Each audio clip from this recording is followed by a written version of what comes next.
Oh man, could I look any dumpier today? Actually, wait, hold on, I think I can. Yep, there we go. Perfect.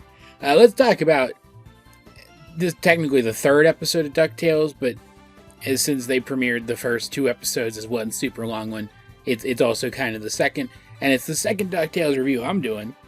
I did the first one like 16 years ago or something, so I had to go rewatch the first couple episodes and that, and then this to refresh myself on what was going on. Good thing the premise is pretty simple, all things considered. But if you do need a refresher, my review of the first couple of episodes will be at the end of this video. Just skip to the end card, click on that, and then come back when you're done.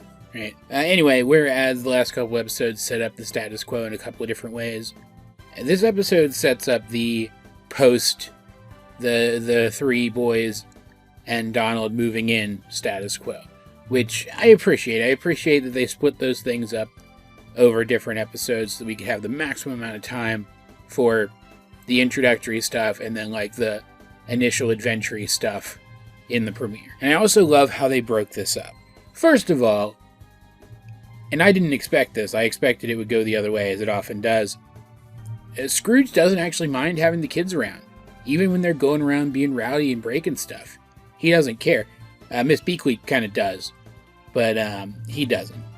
Like, because she has to clean up the mess. He doesn't, so the way he sees it, they're just having some rowdy kid fun. The kind of fun that he would have had as a kid.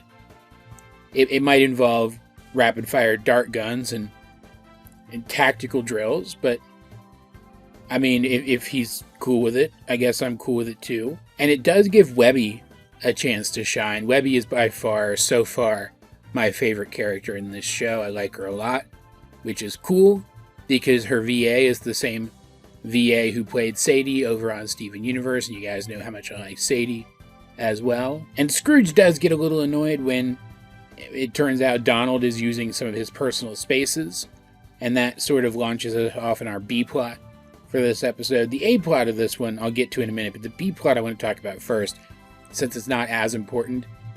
And also, as fun as the A-plot was, and as much as I'm sure it's going to weigh into future storylines, since this show, from what I understand, does have really good characterization and continuity, the B-plot is where most of the humor in this episode came from. It was, I'm assuming, that sort of sardonic, I want to say almost British humor, because you've got Scrooge, who's like Scottish, and you have Miss Beakley, who has like the English accent. But it's like this sardonic wry humor mixed with like standard cartoon slapstick. Because Miss Beakley and Donald end up being at odds throughout this episode.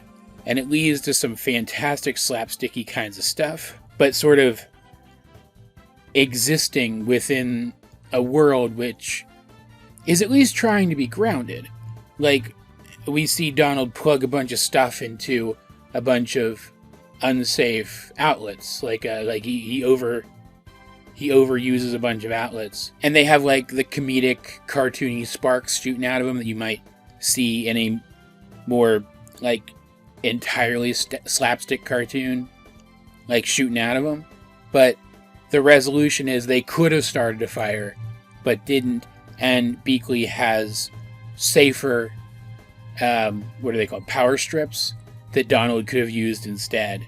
But he can't do that because he doesn't want to pay for electricity or water. So he ends up moving out to his houseboat. That's the resolution to this plot. It comes just this close to going completely off the rails, and then it doesn't, which just makes it so much better when it finally does in the end, in a scene which I'm going to play it without any noise, like little clips from it here, I think, as sort of a tease for it, because if you guys haven't watched this episode, you should, just for this scene alone.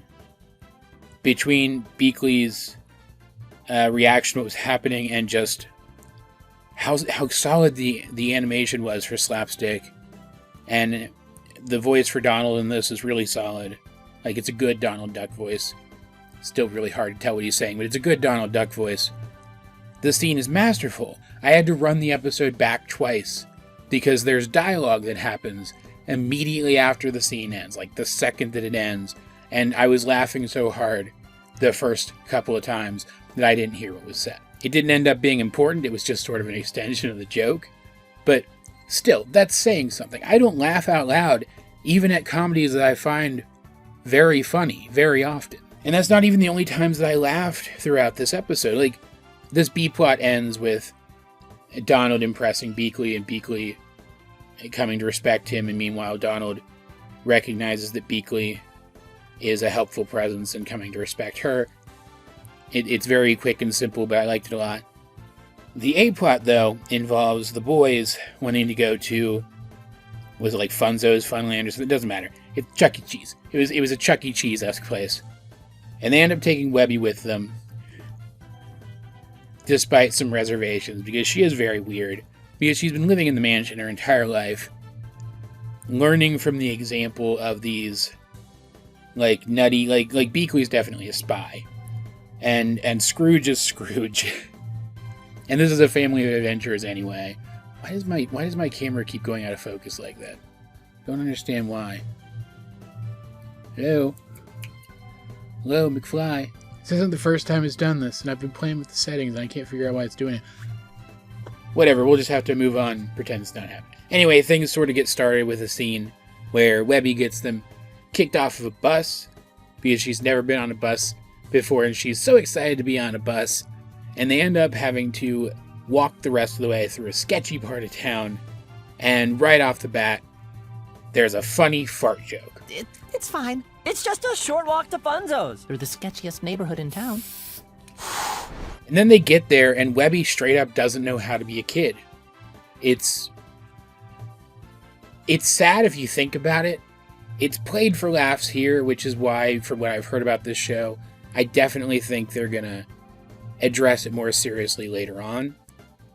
But she straight up doesn't know how to be a kid, which leads to another really funny scene where she misinterprets some hand signals and almost assassinates the location's manager. And there is a bit of an action plot here. We end up getting introduced to the Beagle Boys, who are... They struck me as an almost Team Rocket-esque, like, recurring filler villain type of villain. So I'm kind of half expecting that that's what they're going to turn out to be. I kind of hope so, because they were pretty amusing.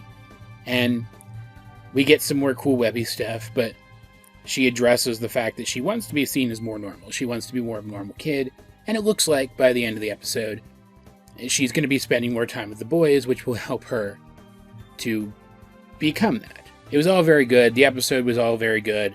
A lot of funny moments. I laughed out loud twice at the scene I already talked about, and at the scene in the fun zone where Webby almost killed the guy.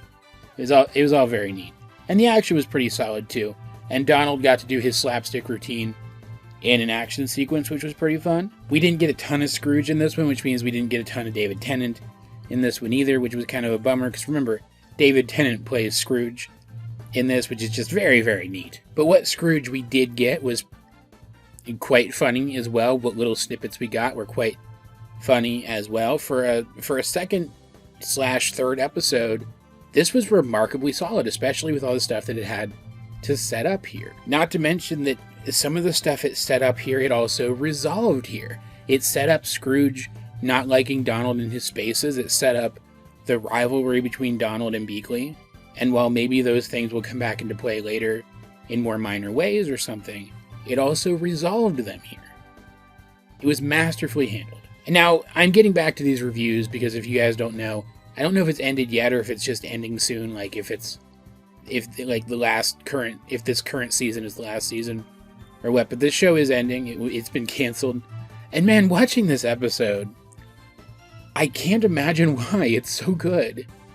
And for what I understand, the show just gets better than this? Why would you cancel this? It seems like the showrunners were ready to keep going. I don't know. It sucks. So I'm going back and I'm reviewing this now. I want to talk about it more before it ends. I'm not going to be able to catch up with its ending if I'm even right and it hasn't actually ended yet. But I want to talk about it now while people are talking about it again, because it deserves to be talked about. And I've been wanting to talk about it again for a while. I've just been putting it off Because I expected this show would be here. I expected it would be here for a while longer. Because of how quality it is. But here we go. I'm a little miffed about it, if you can't tell. That said, if you have seen the DuckTales reboot episode, The Daytrip of Doom, what did you guys think of it? Let's get a discussion going in the comment section down below, or over my Discord, or my Tumblr links in the description. But either way, this has been AJ22, and I will talk to you guys later.